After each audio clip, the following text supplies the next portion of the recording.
Hi everyone, welcome back to Geek Side. आज 22 जून है तो करंट अफेयर आज के स्टार्ट करते हैं। स्टार्ट करने से पहले चैनल को सब्सक्राइब करना ना भूलें और बेल आइकन को भी ज़रूर दबाएं। तो आइए स्टार्ट करते हैं। India 12th largest holder of United states government securities बन गई है at the end of April 2020। ये यूनाइटेड गवर्नमेंट सिक्योरिटीज़ क्या होती है? इनको बोला जाता है ट्रेजरी सिक्योरिटीज़, जिनको बैक करता है यूनाइटेड स्टेट्स ट्रेजरी डिपार्टमेंट। ये one of the safest assets माने जाते हैं for any central bank of the world. ये ट्रेजरी सिक्योरिटी चार टाइप्स के होते हैं: bills, notes, bonds, inflation protected securities. यानी कि ये एक बैंक के पास हो जाता है, जब ये वापस किए जाएंगे इसके बदले पैसा मिल जाता है। टॉप 5 कंट्रीज कौन सी है जिनके पास यूएस गवर्नमेंट सिक्योरिटीज है? जापान है सबसे पहले पे 1.266 ट्रिलियन, उसके बाद चाइना है, फिर है यूके, आयरलैंड और लग्जमबर्ग।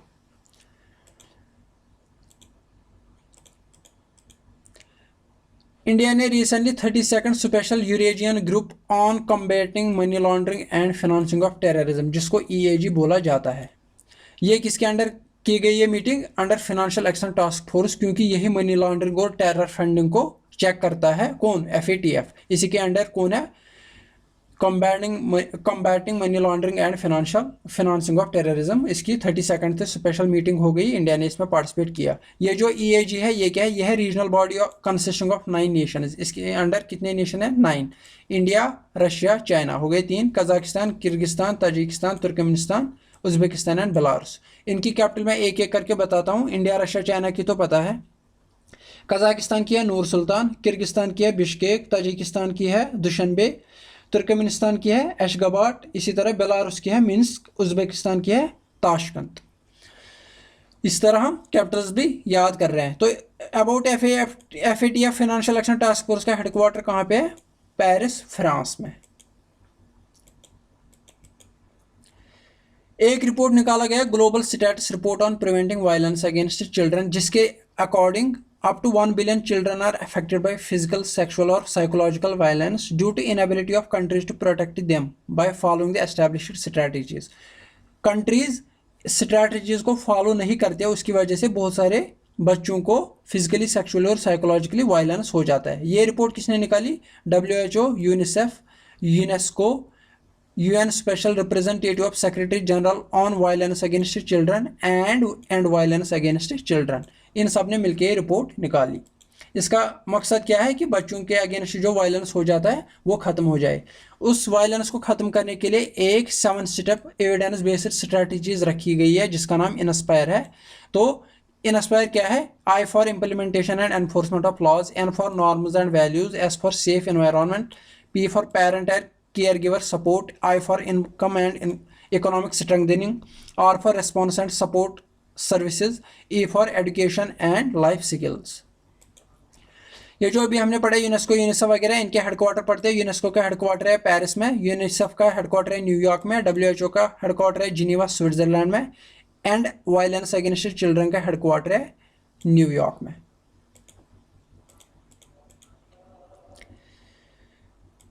मनरेगा तो सबको पता है कि ये किन के लिए है। ये रूरल एरियाज के जो गरीब लोग हैं उनको जॉब देने, 100 डेज ऑफ जॉब देना है। किनको? रूरल एरियाज में जिनको जॉब नहीं मिलते। इसी लाइन पे केरला में एक स्कीम है जिसको नाम है Ayyankali urban employment guarantee scheme, जो 100 डे एम्प्लॉयमेंट गारंटी स्कीम देता है। किनको? अर्बन पुअर को, जो शहरों में रहते हैं। मनरेगा किन के लिए? रूरल एरियाज के लिए। इसी तरह झारखंड भी एक स्कीम निकालेगा on the lines of MNREGA, जिसका नाम रखा जाएगा मुख्यमंत्री श्रमिक। श्रमिक मतलब शहरी रोजगार मंजूरी फॉर कामगार। This scheme is awaiting approval of state cabinet, अभी ये पास नहीं हुआ है। इसके अंडर 100 डे जॉब प्रोवाइड किया जाएगा। किनको? Unskilled workers living in the urban areas. ये अर्बन एरियाज के लिए ये जरूरी याद रखना है।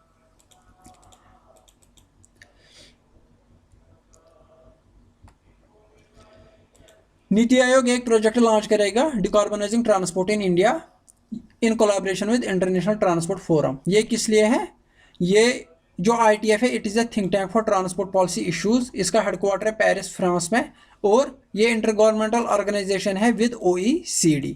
इसका मकसद है कि to create a common assessment framework for decarbonising transport system, यानी कि ट्रांसपोर्ट सिस्टम जो भी है, इससे जो कार्बन डाइऑक्साइड ज़्यादा निकलता है ये कम हो जाए। ये जो इंडिया ये प्रोजेक्ट लॉन्च करेगा ये किसका पार्ट है? DTEE project. ये क्या है DTEE? Decarbonising transport in engineering economies, यानी जो कार्बन डाइऑक्साइड बहुत कम करना। तो इसके अंडर कौन कौन सा आता है? DTT। इंडिया तो है ही इसके अंडर, अर्जेंटीना भी है, मोरक्को भी है, अजरबैजान भी है। मोरक्को की कैपिटल है राबत, RABAT। अजरबैजान की कैपिटल है बाकू, और इसी तरह अर्जेंटीना की कैपिटल है, इसको पढ़ते हैं वेनोसाइड्स।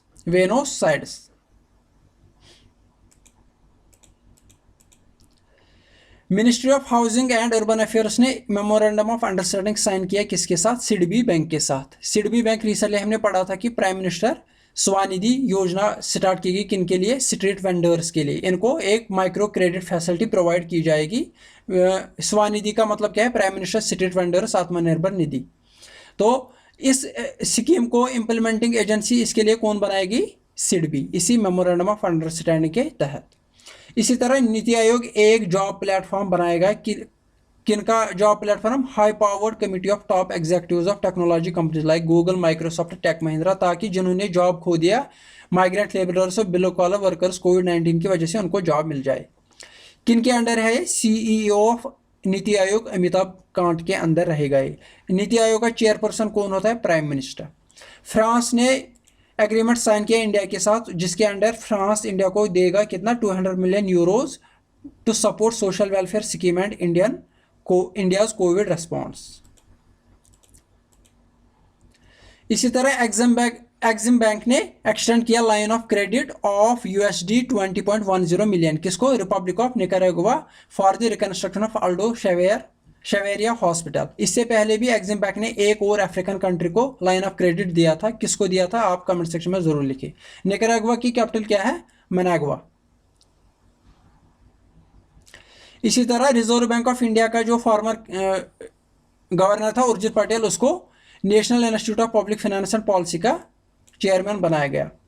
इसी तरह ये जो इंटरनेशनल टेनिस फेडरेशन, इसका हेडक्वार्टर है UK में। इसने अनाउंस किया 25-year-old निकी कलियादा पुनाचा, ये है निकी कलियादा पुनाचा, इसको रिप्रेजेंट किया as a member of ITF world tennis tour men's panel representing Asia Oceania zone. किसके साथ? टी चेन ऑफ चाइनीज, इसको और इसको फॉर रिप्रेजेंट किया गया ITF world tennis tour men's panel के लिए। Padmashri awardee विद्याबाई Shah passed away, इनकी मौत हो गई। ये थी एक सोशल वर्कर। ऐसे क्वेश्चन पूछे जाते हैं, इनकी मौत हो गई, ये कौन थी? इसी तरह नोडल एजेंसी कौन है साइबर अटैक्स के लिए?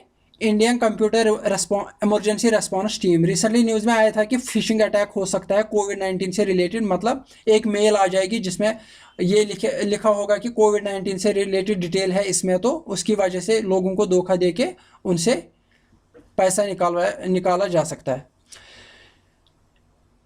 5-day Ambubachi mela will not be organized at centuries old historic Kamakhya temple at Guwahati. ये मेला नहीं होगा क्योंकि ये खतरा है कि कोविड-19 फैल सकता है। ये किसने बनाया था? किंग नाराकासुरा, और फिर रिबिल्ट किया था कोच किंग नारायण। ये किस गॉड डीएटी के लिए है? ये जो टेम्पल बनाया गया कामाख्या एक डीएटी है, उसके लिए है ये एट्रीब्यूट। हैदराबाद की कंपनी है क्या? हिटेरो ड्रग्स। इसको बोला गया आप ड्रग्स बना सकते हो। कौन सा ड्रग बना सकते हैं? रेमडेसिविर। इसी तरह नेशनल रीडिंग डे मनाया गया 19 जून को, इसका 25th एडिशन है, to honour Kerala's father of library movement. वो कौन था? PN Panicker, and his significant contribution to the reading culture which made Kerala universal literacy rate 100% 1990s। इसलिए ये डे मनाया जाता है। तो होप आज का लेक्चर पसंद आया होगा। वीडियो को जितना हो सके लाइक और शेयर कीजिए। मिलते हैं अगले वीडियो में। Thank you very much.